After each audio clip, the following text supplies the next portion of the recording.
My name's Blake. I've been a FIFO worker for a part of 7 odd years out of WA, Perth. Enjoy my sports on the weekends, on days off and downtime, spend a lot of time in the water. My mate George is somebody that's been there through the darkest times for myself when I felt like I didn't have anybody. I felt like I lost part of my family. I felt like I'd lost all my friends. I'm moving from Sydney over to Perth and not knowing anybody, spending a lot of time on site, and then trying to adjust to that FIFO lifestyle in Perth. Just found it very difficult. It can feel very suffocating. You feel like I couldn't see a way out for myself, and I didn't know how to express that, and so I'd suppress a lot of my feelings, and I've become very emotional, passive aggressive, and so I was like kind of putting on that mask of like everything's okay, when really I felt like my life was spiraling out of control.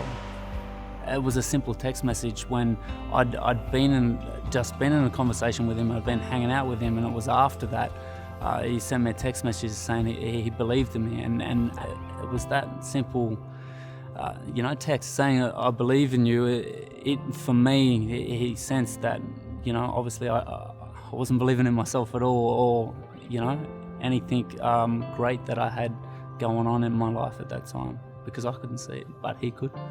I feel like it was the sense of him not judging me for where I was at, and really having that compassion for me, and really understanding the space I was in, and really just giving me that sense of support when I needed it so much. It was through conversation, and it was even through text messages, and it just felt like he knew I needed it at that time, and it was pretty powerful. We never truly know what somebody's going through. Everybody sees things in a very different way, so I just be relaxed and be there just as a mate, just in casual. We don't have to have the answers, we can just, it's a simple just I'm here for you, and that's all it can take for somebody.